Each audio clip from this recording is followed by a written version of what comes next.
우리가 부르심을 받은 이유에 대해서 오늘 말씀하고 있어요. 그 말씀에 12절 말씀에 다시 한번 비춰보세요. 믿음의 선한 싸움을 싸우고 영생을 취하고 이를 위해서 우리가 부르심을 받았다라는 거예요. 여러분 그렇게 믿으십니까?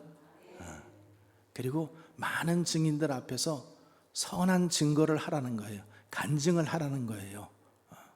우리가 그렇게 살아가는 우리들 됐으면 좋겠습니다.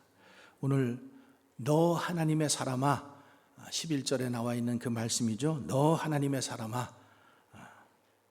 여러분들은 하나님의 사람입니다. 아멘이십니까? 여러분들은 하나님의 사람들이에요. 왜 하나님의 사람이에요? 왜? 우리가 예수 그리스도를 우리 구주로 믿기 때문에, 예수를 주인으로 영접했기 때문에 우리가 하나님의 사람인 거예요. 그분을 우리의 주인으로 모시고 살기 때문에, 그러니까 이렇게 하나님께서 주님께서 우리에게 너 하나님의 사람아 이렇게 부를 때는 우리는 자꾸만 뭘 보냐 하면은 우리 자신을 봐요. 나는 기도도 못하는데, 예배도 주일 성수도 잘 못하는데, 선행도 잘 못하는데, 자꾸만 우리만 본다라는 거죠. 근데 하나님께서는 우리를 너 하나님의 사람아 이렇게 불러주시는 거예요. 여러분 이게 얼마나 축복된 말씀입니까? 아멘이시죠? 우리 옆 사람과 한번 고백하십시오. 당신은 하나님의 사람입니다.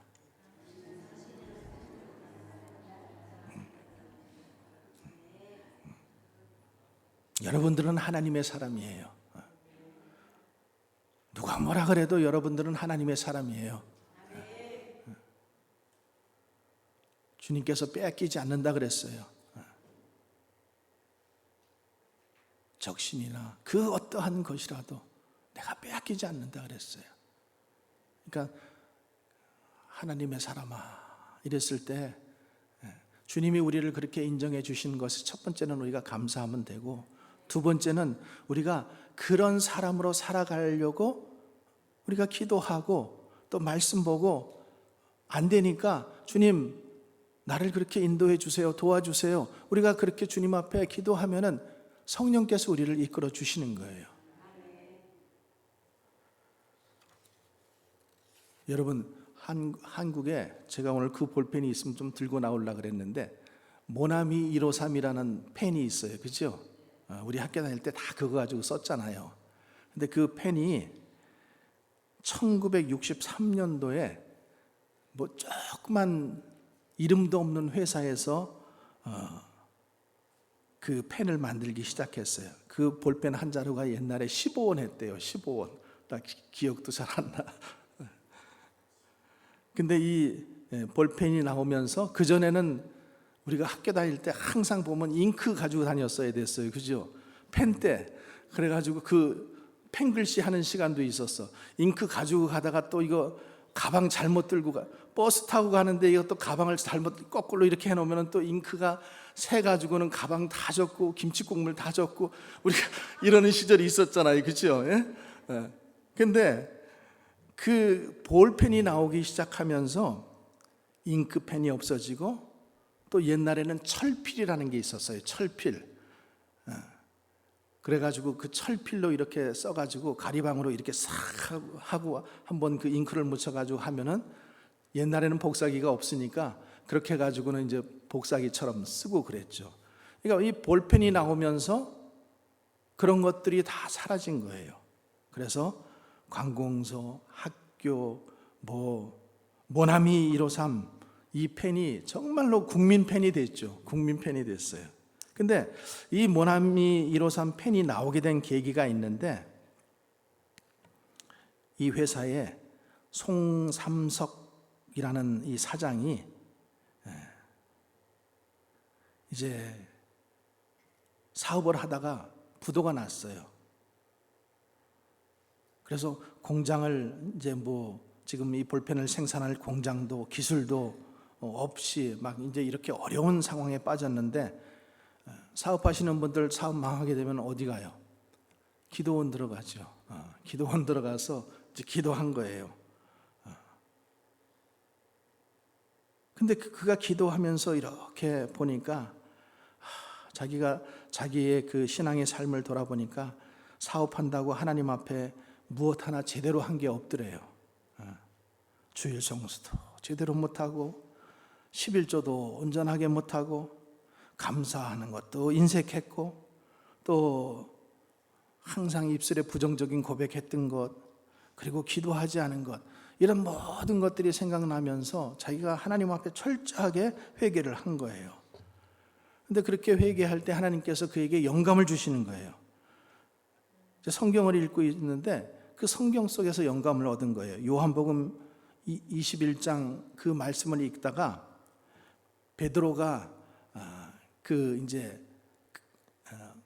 고기를 잡으러 갔는데 하나도 잡지 못해가지고 그 새벽에 돌아와가지고 그물을 씻고 있을 때 예수님이 오셔가지고 그를 만나잖아요. 그러면서 깊은 곳에 가서 그물을 내려보라 이랬는데 베드로가 그때 뭐라 그랬어요? 내가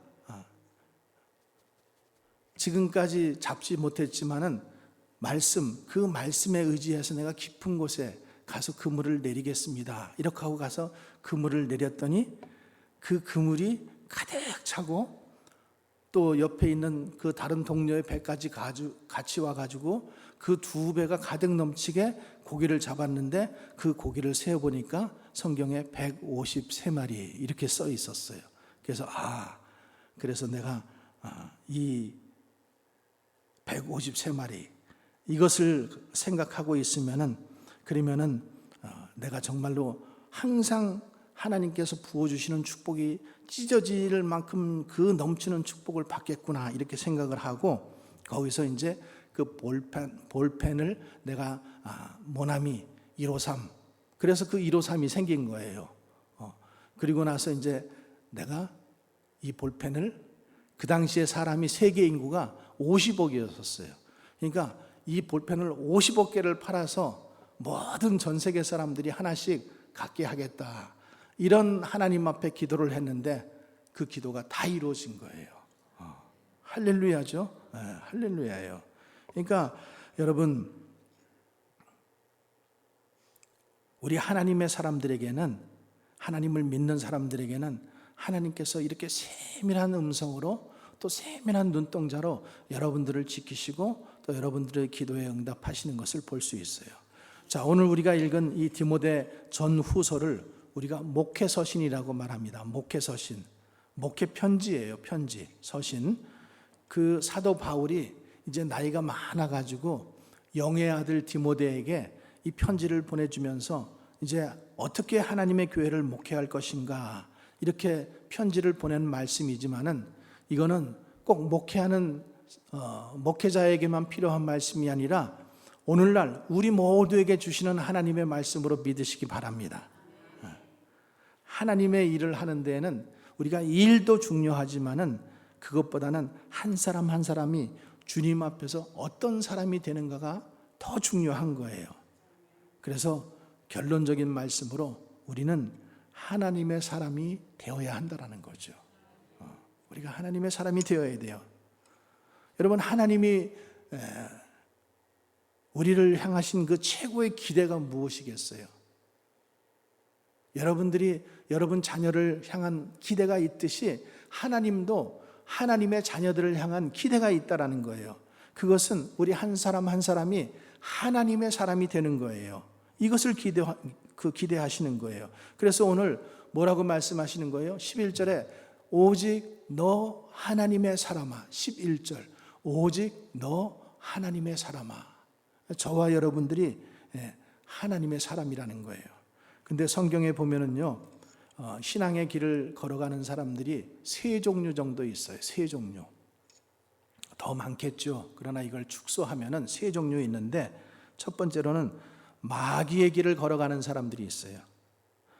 예수 믿고 은혜 받기는 받았는데 살아가는 것은 마귀의 앞잡이 노릇을 하고 살아가는 사람들이 있다라는 거예요. 가룟 유다 같은 사람도 있죠. 예수님 곁에서 3년 동안 예수님의 모든 가르침 받고 항상 동행하며 살았는데 결국에는 자기 주머니 불리고 그리고 예수님을 자기 스승을 팔아버리는, 그래서 마귀 앞잡이하는 그런 사람들도 있다라는 거예요. 두 번째로는 사람의 길을 가는 사람들이 있어요.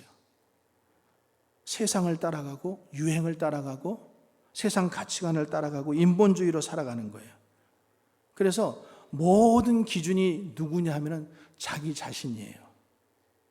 내 생각이 다 맞는 거고 내 믿음이 최고야. 자기는 아주 믿음이 좋다고 생각해. 다른 사람들은 그렇게 생각 안 하는데 자기만 혼자 그렇게 생각하는 거예요. 그건 착각이라 그러죠. 착각. 그리고 세 번째로는 하나님의 사람, 하나님의 길을 걸어가는 사람이 있어요. 이거는 그리스도인, 정말로 주님이 원하시는 그리스도인들을 말씀하는 거예요. 영국의 섹스피어라는 소설가가 있는데 그 사람이 그 유명한 소설 중에 오셀로라는 그 제목의 그 희극이 있거든요. 근데 거기 보면 이런 말이 나와요. 내 지갑을 훔치는 것은 내 쓰레기를 훔치는 것이다. 그러나 내 이름을 훔치는 것은 내 목숨을 훔치는 것이다. 내 지갑을 훔치는 것은 쓰레기를 훔치는 거라는 거예요. 그러니까 지갑은 결국 쓰레기 같은 거라는 거예요. 근데 이름은 뭐라는 거예요? 목숨과 같다라는 거지. 목숨과. 그래서 성경에서 이 이름이라고 하는 것, 여러분들도 각자 다 이름이 있잖아요. 그렇죠? 근데 이름은 긍정적인 의미에서는 명예이고 명성인 거예요. 그래서 우리 속담에도 그런 게 있잖아요. 호랑이는 죽어서 가죽을 남기고 사람은 뭘 남겨요? 이름을 남긴다. 이름이 명예예요. 이 사람, 그 사람 그렇게 살았지. 그렇죠? 그 사람 그러면 우리가 떠오르는 게 그 사람의 모든 인생이 다 떠오르는 거예요. 그러니까 그 사람의 명예고 그 사람의 명성인 거예요. 그래서 세상에서 가장 존귀한 것이 이름인 거예요. 이름을 불러주세요. 개똥이 엄마 이렇게 부르지 말고 이름을 부르세요. 이름을. 우리 여성들은 이름 없이 많은 세월을 살았잖아요. 그렇죠? 누구누구 엄마로. 근데 이제는 이름을 부르세요. 이름을 부르세요. 에스터. 이름을 부르세요. 이름을 듣고 싶어 하는 거예요. 그래서 우리가 그리스도인, 여러분 그리스도인이라고 하면은 그리스도를 따르는 사람들이에요. 그리스도를 본받는 사람들이에요.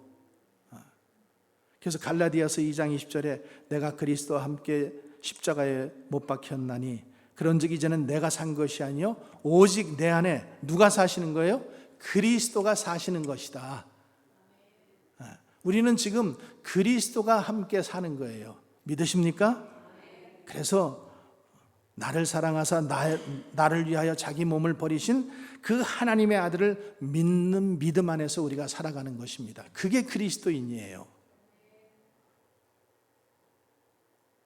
그래서 오늘 보면은 이 사도 바울이 디모데에게 하나님의 사람 이런 이름을 썼는데 구약 성경에 보면은 모세가 하나님의 사람으로 모세 그래 그 사람은 하나님의 사람으로 이름을 불릴만 하죠.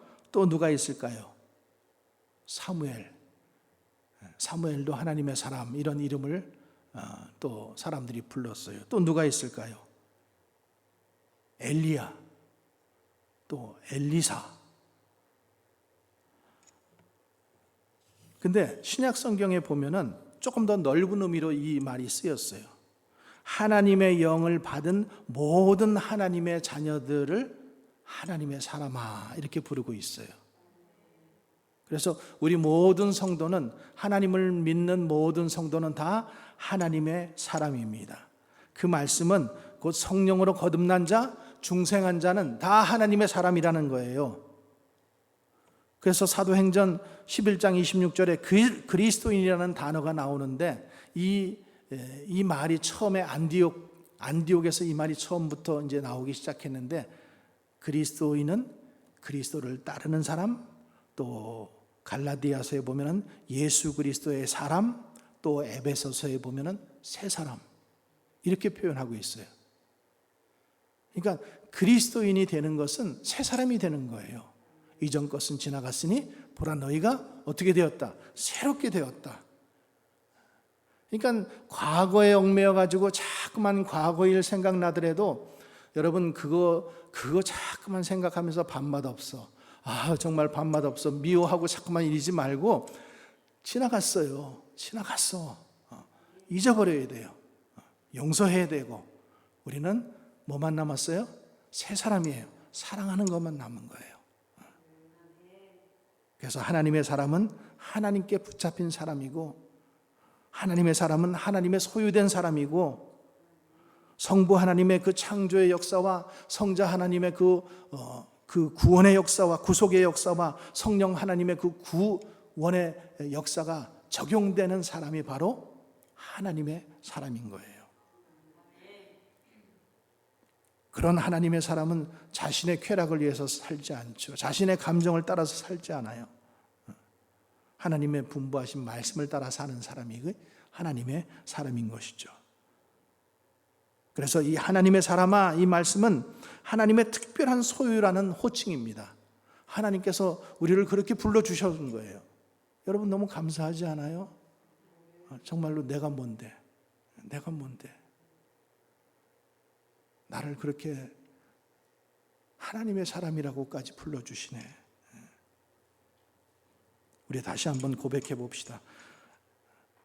너 하나님의 사람아, 이렇게 할 때 그 뒤에다가 자기 이름을 불러보는 거예요. 너 하나님의 사람 기영아, 이렇게 불러보는 거예요. 한번 우리 다 같이 한번 크게 자신 있게 한번 외쳐봅시다. 시작.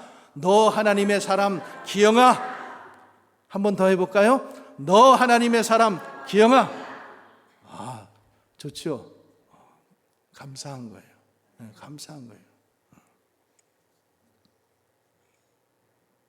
그래서 사도 바울이 너 하나님의 사람아 이렇게 부르고 있고, 우리 모두는 하나님의 사람인데, 그러면 하나님의 사람이라는 것은 뭔가? 하나님의 선택된 백성이라는 거예요. chosen people이에요. 조선 사람이에요. 우리는 chosen people. 그죠? 그래서 하나님께서 이스라엘을 택한 것처럼 우리를 하나님께서 선택하셨다라는 거예요. 이사야서 43장에 보면은 야곱아 너를 창조하신 하나님께서 이제 말씀하시느니라. 이스라엘아 너를 조성하신 자가 이제 말씀하시느니라. 너는 두려워 말라. 내가 너를 구속하였고 내가 너를 지명하여 불렀나니 너는 내 것이다. 내가 물 가운데 지날 때에도 내가 너와 함께 할 것이고, 강을 건널 때에도 물이 너를 침몰치 못할 것이고, 불 가올 때 행할 때에도 타지 아니할 것이며 불꽃이 너를 사르지도 못하리라. 너는 그런 자라는 거예요. 그런 자라는 거예요. 여러분 가슴을 활짝 펴시기 바랍니다. 두 번째로는 너는 하나님의 사람아 이랬을 때 너는 사명자라는 거예요. 사명자. 여러분 사명이 뭐예요?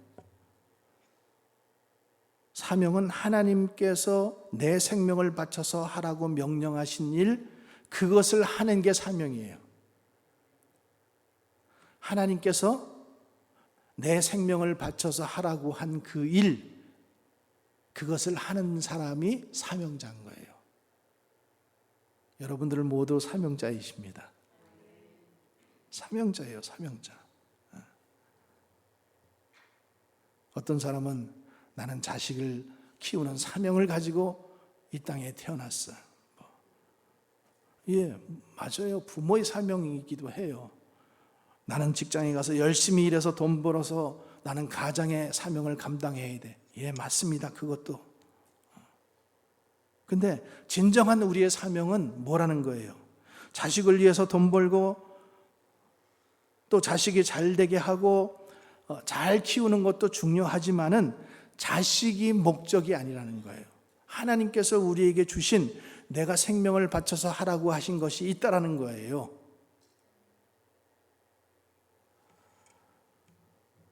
만약에 여러분들이 자식 키우는 것이 사명이라고 한다면 물론 그것도 부분적으로는 어떤 사명이에요. 부모로서의 사명이죠. 그렇죠? 그러니까 자식 잘 키워야 되죠. 근데 내가 자식 잘 키워가지고 하버드 대학 보내고 뭐 다 잘했어. 근데 하나님 앞에 가서 너 뭐 하다 왔니? 예, 자식 잘 키워가지고 제가 하버드 대학에 입학시켰고 걔 잘 자라게 했습니다.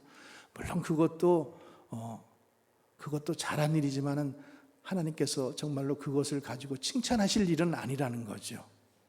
칭찬하실 일은 아니라는 거예요.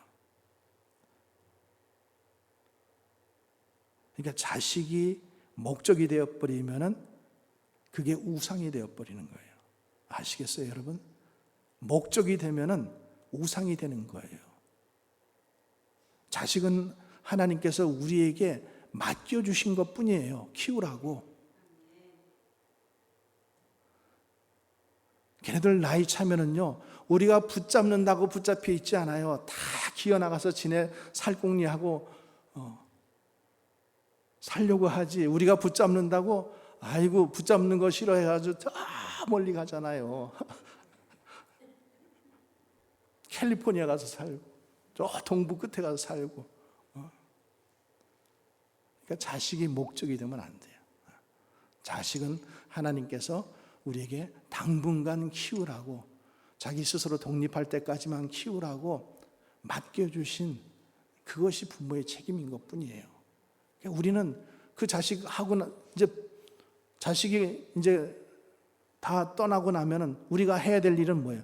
하나님께서 주신 사명을 향해서 살아야죠. 여러분 그래야 되지 않겠습니까? 이제는 다 했으니까 이제는 나는 이제부터 쉬고 여행이나 다니고 뭐 이렇게 하고 살아야 되겠다. 아니에요. 하나님께서 주신 사명을 위해서 이제는 살아야 되는 거예요. 여러분들이 그러시기를 바랍니다. 그래서 사명자, 우리는 사명자라는 거예요. 그런데 사명자에게는 하나님께서 덤으로 주시는 게 있어요. 그게 뭔가 하면은 사명자에게는 처음에 꿈을 주십니다. 소원을 주시는 거예요. 하나님께서 아브라함에게 일어나봐. 그래가지고 하늘을 보여주면서 하늘의 저 별과 같이 바다의 모래알 같이 내가 너희 자손을 축복할 거야. 그 소원을 주시는 거예요. 그러니까 우리가 내 소원이 있지만 하나님께서 주신 소원들이 있다는 거예요. 우리 마음 가운데 하나님께서 소원으로 주신 것들이 있어요. 꿈을 주시는 거예요. 그 꿈을 받은 사람이 바로 사명의 사람이고 하나님의 사람인 거예요. 또 사명을 주실 때 하나님께서 사람을 붙여주십니다. 모세를 부르실 때도 모세가 하도 저는 입이 뻣뻣하고 둔한 자리에서 말을 못합니다 그랬더니 걱정 마라, 내 형 말 잘하는 내 형 아론이 있잖아. 이렇게 아론을 붙여주셨잖아요. 반드시 하나님의 일을 하는 데는 동역자를 주신다는 거예요. 동역자를 주십니다. 믿으시기 바랍니다. 또 사명을 주실 때는 능력도 함께 주시는 거예요. 그 사명 감당할 수 있도록 하나님께서 능력도 주시는 거예요. 제가 전에도 한번 그런 예화 드렸던 적이 있어요. 이분은 독일의 간호원으로 오기까지 저 시골, 정말로 평생 짜장면 한 그릇도 먹어보지도 못하고 기차도 처음 타본, 비행기도 처음 타보고 독일로 간 그런 집사님 한 분이 계셔요. 근데 이분이 여성교회 회장을 몇 년 하고 나더니 그 다음에는 얼마나 요리를 잘하는 사람이 됐는지 이제는 뭐 30명분, 100명분 뭐 그냥 걷덕걷덕 해치우는 거예요. 그러더니 그분이 나중에 헌신하고 저기 러시아 선교사로 나갔어요. 하나님께서 능력 주시는 거예요. 능력 주시는 거예요. 또 하나님께서 동행하여 주신다는, 그러니까 모세를 불렀을 때도 내가 정녕 너와 함께 있으리라 이렇게 말씀하셨잖아요. 예수님께서도 내가 항상 너희와 함께 있으리라. 마태복음 28장에 그렇게 말씀하고 있잖아요. 리빙스턴이라고 하는 탐험가, 이 사람은 탐험가가 아니에요. 실은 우리는 탐험가로 배웠지만 이 사람은 선교사예요. 이 선교사가 아프리카를 개척하고 그 막 복음을 전하고 그 선교 복음의 지도를 그리고 이렇게 하다가 한 번은 사자를 만나서 어깨를 물려버렸어요. 그런데 거기서 졸도하고 살아났어요. 다른 사람들은 다 죽을 거라고 생각했어요. 근데 그가 살아났어요. 살아나면서 그가 한 말이 있어요. 사명자는 죽지 않는다. 하나님께서 그 리빙스턴을 그 사자의 입에서부터 구원해내신 거예요. 여러분, 사명자는 그 사명이 다할 때까지 죽지 않습니다. 그러니까 여러분 오래 살고 싶으면요, 내 사명이 뭔지 좀 보세요. 그리고 그걸 향해서 가는 거예요. 그걸 향해서 맨날 양로원 갈 날만 생각하고 있지 마시고. 세 번째로, 하나님의 사람이라는 것은 하나님께서 보호하신다라는 거예요. 보호하신다. 내가 너를 끝까지 책임져 주겠다라는 거예요. 징기스칸이라는 사람이 자기가 나중에 왕이 되잖아요. 그러니까 자기를 따랐던 그 옆에 장수들이 있어요. 그 사람들한테 이런 약속을 했습니다. 너희들은 내 집에 아무 때나 들어올 수가 있어. 묻지 않아도 돼. 너는 사형당할 만한 일이 있어도 내가 목숨을 너를 9번 구해줄게. 너가 갖고 싶은 땅 내가 너에게 언제든지 줄 수 있어. 이런 약속들을 했단 말이에요. 징기스칸이 자기를 따르는 신복들에게 그렇게 약속한 것처럼, 여러분, 하나님께서 하나님을 따르겠다라고 여러분들이 헌신하고 약속했을 때 하나님께서 그 약속 하나 못 지켜주시겠어요? 하나님은 전능하신 분이신데, 능력이 있으신 분이신데 끝까지 책임져 주시는 거예요. 그리고 하나님의 사람이라는 것은 구원받은 사람이라는 뜻입니다. 내가 데려갈 사람이라는 거예요. 하나님의 사람은 내가 너를 데려가겠다 이렇게 말씀하시는 거예요. 근데 우리가 어디로 갈 것인가가 중요하잖아요. 천국으로 갈 것인가, 지옥으로 갈 것인가.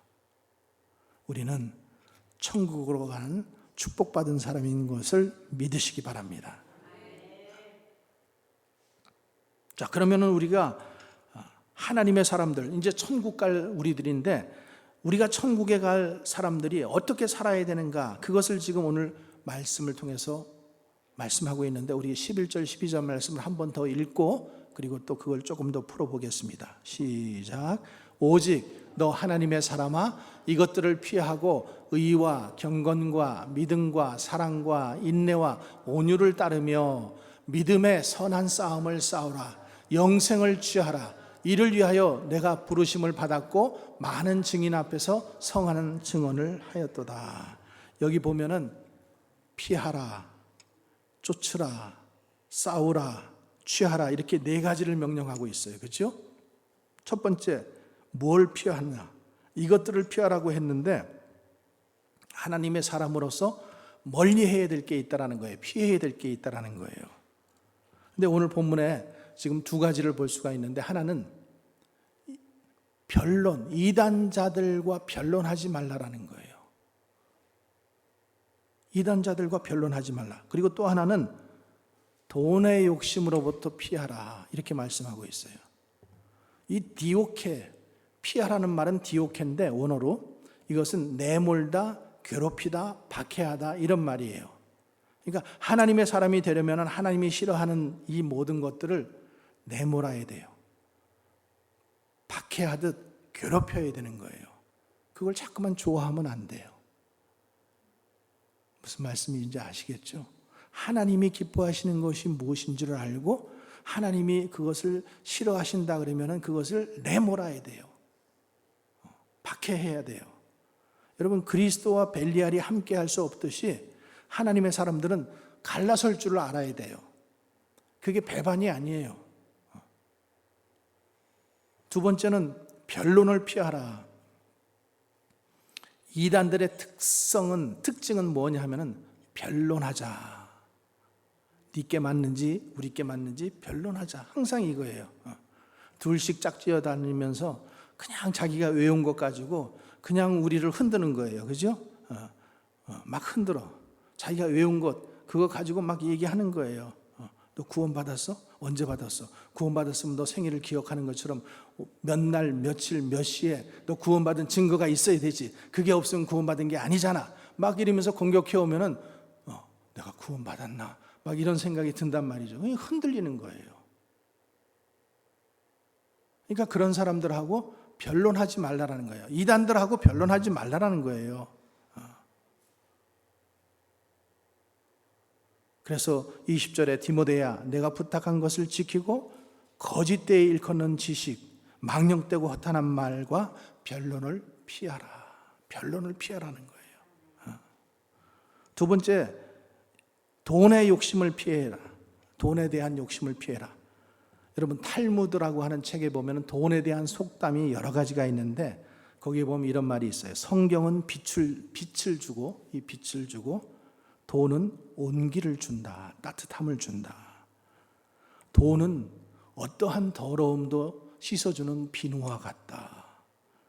또 몸은 마음에 의지하고 마음은 지갑에 의지한다. 꼭 맞는 것 같죠? 돈으로 열리지 않는 문은 없다. 또 랍비가 길거리에서 설교하는 것보다 10불씩 준다면 사람들이 더 인기가 많을 것이다. 하여튼 돈은 이 세상 모든 사람들의 관심사가 돈이에요. 그러니까 뭐 정치, 경제, 뭐 이념, 사상 모든 것들이 실은 돈으로 움직이잖아요. 여러분 땅도 돈 주고 사야 되잖아요. 건물도 돈이 있어야 짓죠. 선교도 돈이 있어야 해요. 뭐 음식을 먹어도 그렇고 뭘 사도 다 돈이 있어야 돼요. 그래서 세상은 돈으로 가치를 평가한다라는 거예요.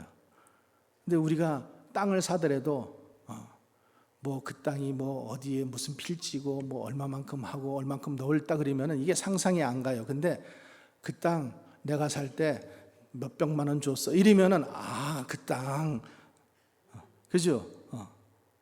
집도 마찬가지예요. 뭐 그 집이 뭐 어디 학군에 있고 뭐 얼마만큼 좋고 막 이러면 잘 상상이 안 가. 그거 100만 불 주고 샀어. 이러면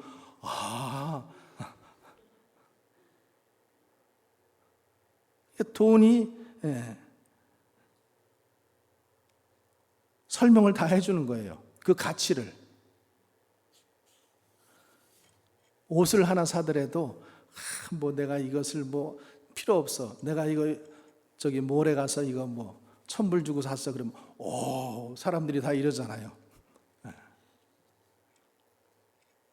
그러니까 돈이 힘이 있고 매력이 있어요. 근데 오늘 성경 말씀은 뭐라고 말하냐면은 10절 말씀에 이렇게 되어 있어요. 돈을 사랑함이 일만 악의 뿌리가 되나니 이것을 사모하는 자들이 미혹을 받아서 믿음에서 떠나 많은 근심으로 자기를 찔렀다.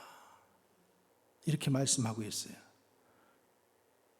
그러니까 돈을 너무 좋아하면은 만 가지 악을 저지르게 되고 이것을 사모하는 자들이 미혹을 받아서 믿음에서 떠나게 되고 그리고 그 근심이 자기를 결국에 찌르게 된다라는 거예요. 두 번째로 피하라 말고 두 번째로 뭐라요? 쫓으라. 의와 경건과 믿음과 사랑과 인내, 온유를 쫓으라.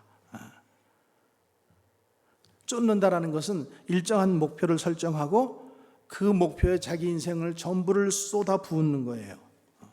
근데 거기 뭘 얘기하고 있어요? 의. 옳게 인정받는 거예요. 내 의가 아닙니다, 여러분. 공의가 아니에요. 정의가 아니에요. 하나님이 말씀하시는 의예요. 하나님의 의. 하나님이 기뻐하시는 것이 뭔가? 경건. 경건은 예수 그리스도를 닮아가는 거예요. 예수 그리스도를 닮아가는 것. 믿음은 이 불신과 의심에서 떠나는 거죠.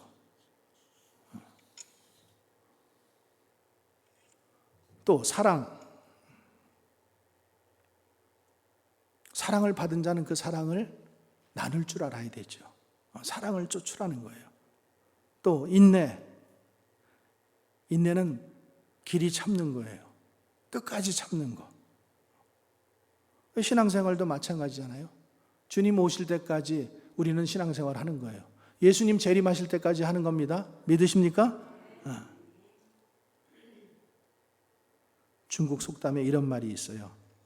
뽕나무 잎사귀가 비단이 되려면 시간이 필요하다. 그래서 누에가 그 뽕을 먹고 고치가 돼가지고 씨를 뽑아가지고 비단이 될 때까지는 시간이 필요한 거예요. 그러니까 우리 성경에도 인내를 온전히 이루라. 이는 너희로 온전하고 구비하여 조금도 부족함이 없게 하려 합니다. 우리는 모든 것 속에서 인내가 필요해요.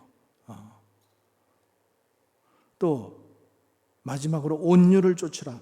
이 온유라는 말은 사나운 짐승을 길들일 때 쓰는 말이에요. 그러니까 훈련받고 길들여지는 거예요. 온유라는 말은 하나님 말씀으로 우리가 길들여지는 거예요. 말씀으로 길들여지는 것. 교회를 다니고 직분을 얻고 이게 중요한 게 아니라 내가 말씀 앞에 얼마나 온유한 사람이 되는가가 중요한 거예요. 내가 목사인데 여전히 화가 막 올라와. 이러면 아직 나는 온유한 사람이 아니에요. 말씀으로 훈련되어진 게 아니기 때문에. 그래서 말씀으로 잘 길들여질 때 진정 하나님의 사람이 되는 것입니다. 우리가 이런 과정을 겪어요. 그러나 목표는 우리에게 있는 거예요. 온유한 사람이 되어라. 자, 세 번째로 싸우라. 믿음의 선한 싸움을 싸우라. 조금만 더 할게요. 자, 믿음의 선한 싸움을 싸운다. 이거는 죄와 싸우는 것이고 사단과 싸우는 거예요. 하나님이 기뻐하시는 것을 위해서 내가 싸워야 되는 거예요. 내 자신과도 싸워야 돼요. 싸워야 되죠. 그죠? 싸워야 믿음을 지킬 수 있어요. 여기 선한 일을 행하고 선한 사업에 부하고 나누어 주기를 좋아하고 동정하는 자가 되라. 18절에 오늘 말씀 그 아래쪽에 보면 그렇게 되어 있는데 다른 것 가지고 싸우지 말고 인격이 우리 주님 앞에서 어떻게 다듬어 가고 있는지를 생각하면서 하나님의 기뻐하시는 것을 위해서 우리가 싸우라는 거예요. 내 성질을 못 이겨서 싸우지 말고 하나님이 기뻐하시는 것이 무엇인지를 위해서 우리가 싸워야 된다는 거죠. 자, 그 다음에 취하라. 영생을 취하라는 거예요. 취하라는 것은 꽉 붙잡아라는 거예요. 놓치지 말라는 거예요. 영생은 믿음의 선한 싸움을 싸웠기 때문에 얻어지는 결과물이에요. 우리가 믿음의 길을 걸어가면은 결국에 영생이라는 것을 얻게 되는 거잖아요. 그러니까 믿음의 길을 걸어가야지만 얻게 되는 것이 영생이에요. 믿음의 길을 포기해버리면은 영생 못 얻죠. 그러니까 영생을 누가 얻을 수 있어요? 하나님이 기뻐하시는 삶을 살아가는 사람은 끝까지 그 삶을 살아가는 사람은 영생을 얻게 되는 거예요. 여러분, 우리의 소망이 여기에 있잖아요. 그렇죠?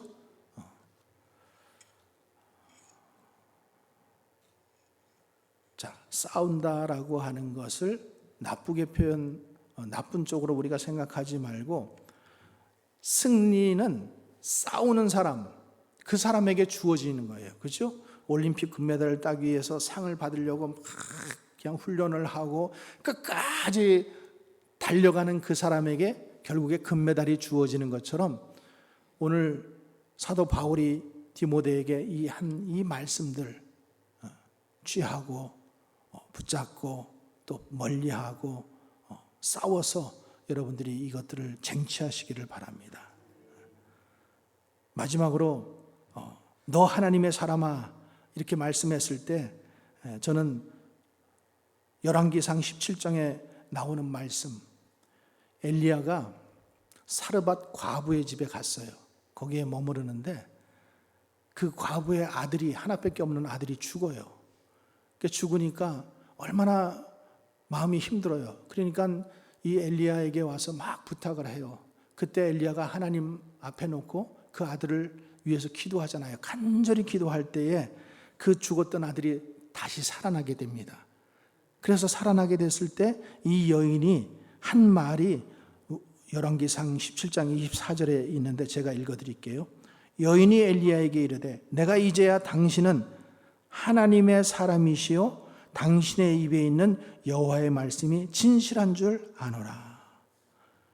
이제 내가 당신이 하나님의 사람이요 당신의 입에서 나오는 여호와의 말씀이 진실한 것인 줄을 내가 이제 알았노라. 여러분들의 남편이, 여러분들의 아내가, 또 여러분들과 같이 직장에서 일하는 동료들이 내가 이제야 당신이 하나님의 사람이요 당신 입에서 나오는 그 말이 여호와의 말씀인 줄을 내가 알겠노라. 이렇게 칭찬받는 하나님의 사람이 다 되시기를 주님의 이름으로 간절히 축원합니다. 기도하겠습니다.